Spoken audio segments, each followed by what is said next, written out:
But what's up, guys? How you doing today? I'm good. I like your title, Tom. Right. Well, and that kind of goes it right into the AI topic of like supervision, right? And we'll get into that. I just want to introduce real quick Jason Slagle, president of CNWR MSP. Tom Lawrence, also CEO of his MSP, Lawrence Systems, and famous, depending on how you look at it, YouTuber, depending on what vendor we're talking about this week. How you doing, gentlemen? Good. Cool, No cool. complaints. So I want to jump into it because we don't have a whole lot of time. AI, everybody's been talking about it. A lot of vendors are rushing to implement it. I think it pulls me back to Jurassic Park, right? They were so quick to think if they could, not wondering if they should.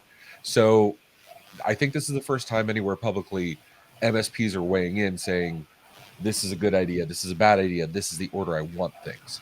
So what I want to do is I want to go through some scenarios and hear good and bad use cases. I want to get the opinion of the MSPs, right? Of like what we're really trying to do. I'll start off with a curveball, I'll start off with an easy one, a softball. Chatbots, website, maybe in your PSA, chatbots. Does AI have a place in there? Tom, I'll let you start. Oh, I don't. You're muted. Okay, I'll go while he finds technical. Ray, that's normally you muted. So from my perspective, they're okay as long as they can show. As long as one, it's immediately obvious you're talking to a bot. There's nothing more infuriating as a consumer of said bots than thinking I'm talking to a human and then actually talking to a bot, right? So I would say, as long as you're clear with your end user that it is a bot and the bot is trained on a decent model, that's okay, right? I would venture to say that the generalized trained models like ChatGPT or in any of the OpenAI models that you publicly have access to probably aren't trained well enough to be a general chatbot for like an MSP's website. Tom, how do you feel about that? Because that brings up a good point of transparency, and that that is the polar opposite of the Turing test, right? The Turing test is, how can the computer fake so well that I think it's a human? But Jason brings up, we should know clearly it's not a human. What's your take on that? Well, I agree. We should definitely identify that, one, you're interacting with a chatbot, but also it has to be a chatbot. And that's why I don't think ChatGPT is going to be the right one. It has to be well trained on data sets related to what you want it to present. That, don't give answers like, what's the tool for this? And it recommends your competitor's tool or something you don't do. Like, you got to think about it. Really has to be narrowed down in scope and limited to answer questions that, especially if you're using it as a driving sales force or interactiveness, you want it to drive it towards you, not just towards answering it. If not, just becomes a fun thing to talk about. But the other side, I was talking to American Express because I switched phones. Man, if they had a more intelligent system, then I didn't understand that question. How can I connect you? And the fake typing. Yeah, I'm also doing it because it makes you call American Express when you add Google Pay to your cards. But boy, is that hard, and they don't have the right chat thing on there. But it's a popular service, obviously. But if you call it Apple Pay, it'll work for your Google one. It turns out, for pro tip there, anyone. But they need a better system. We need better systems for it, but it has to be very knowledge based focus. Because if you would have throw it like at the American Express problem I have, it would give me all kinds of answers that may not be relevant to actually solving the problem. So, and when we're talking AI, I'm a big fan of qualifying the words we're using, especially in the MSP space. Jason, you just got back from JCDC. The definition of MSP on its own is a whole another quagmire.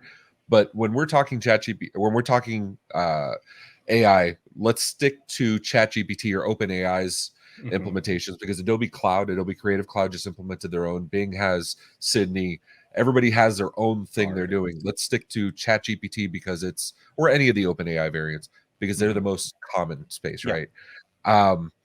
So I don't want, let's do scripting. I know Jason's dying to get into scripting. I know, Tom, you have a lot of opinions on this.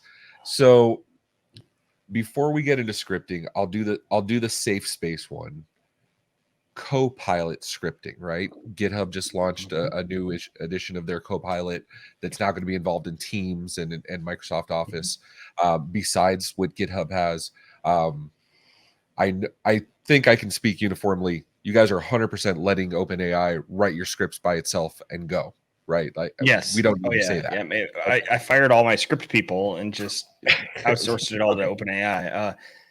But co-piloting, what's your opinion there, Jason?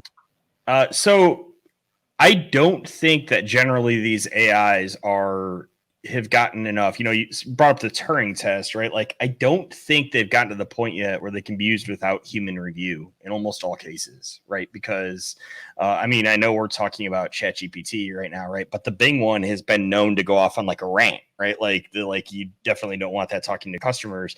You don't want the AI to get mad and just say, well, screw you, I'm just going to delete all your files. So there's two general problems that I have with the letting AI write code approach if you're not using it to guide a human. One is it often lies when it doesn't know, right? So like and it's not lying, right? It's just making up answers based on the information it has, whether or not those answers make sense, right? So like in PowerShell, there is a general pattern you follow, which is like create dash thing, right? Like, so it's like verb dash noun. And so it may assume that in all cases, every API is going to follow that thing, right? So if you tell it to create you a script to basically like take over the world, it may actually try to do it and tell you to do like create dash weapon and expect that that's a PowerShell commandlet that actually will do something. So that's the first part of the problem. The second part of the problem, from my perspective, is in many cases context matters, right? So you can take a concept that generally works, but it may not work in the context it's being run in. And the RMM space is a big place where this matters, right? So it may be the case that ChatGPT could generate you a perfectly reasonable PowerShell script that you can run as your user to do something like delete temp files, right? But it's going to do things like use environment variables that are going to be entirely different when run from the RMM, right? And it's not going to know that. It doesn't have the context. It doesn't understand those things. So it can just do plain old dangerous things. So Tom, let me ask you, so one of the things I always rallied against, or one of the things I always said was one of the benefits of having an MSP when I used to MSP was everybody looks at context. When you have a third-party vendor, right, an imaging vendor like GE, for example, their context is getting their software to work. The MSP's context is how does that work within the scope of my client and their ecosystem? Now, what Jason's talking about, I think OpenAI does a really good job of conversational context, but is asking it to have the context of the customer's environment or how it's affecting the greater whole. Isn't that just a little too much to ask of any AI, or how do you feel? No, actually, there's a great demo people can look up. Dave's Garage. He's a programmer from Microsoft, and you probably watched that video as well.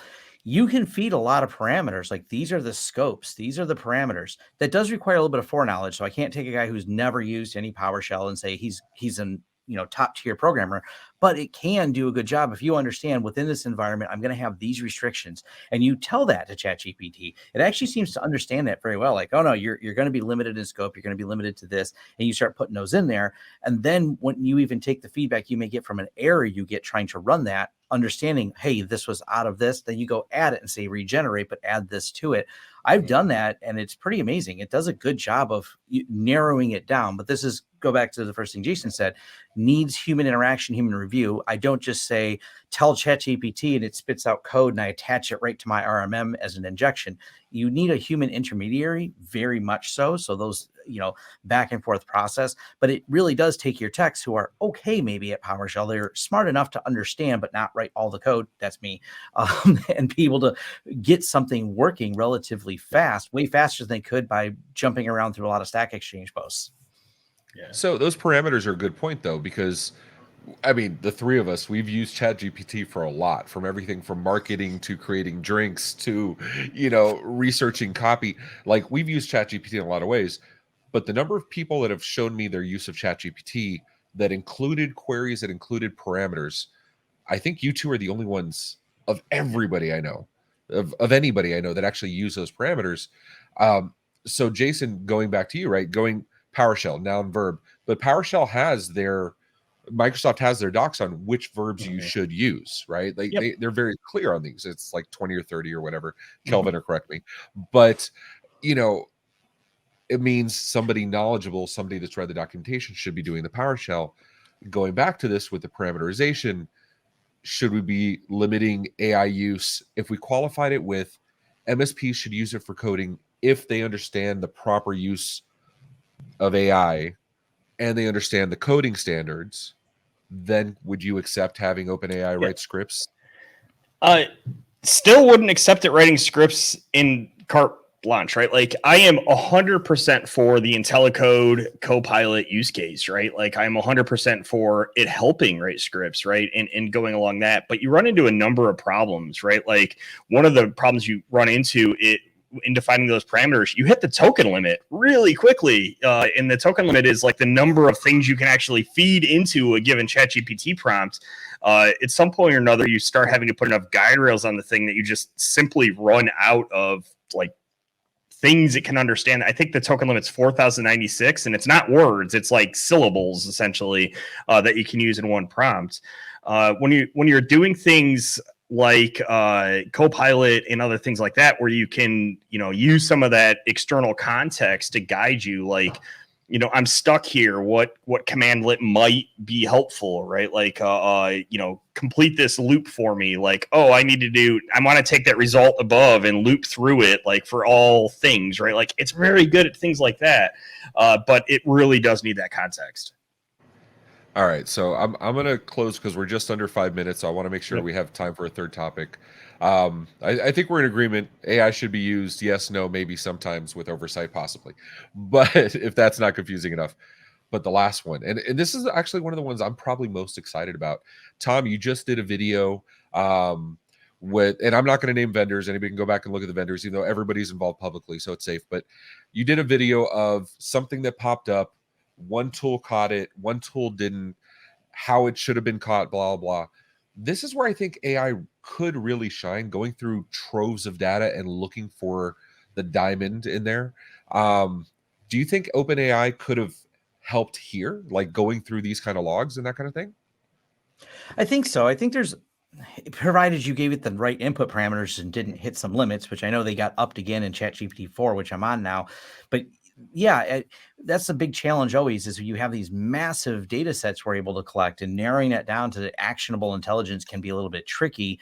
It is even harder to train the technicians of how did I spot something or how did I see something. That's always my thing. It's cool that Tom knows it, but yeah, how do I take that knowledge? And Jason, I know is struggling with the same thing all the time. How do I take that knowledge and make another me with it? And ChatGPT might be a good intermediary for that, where it can help people sort through that data.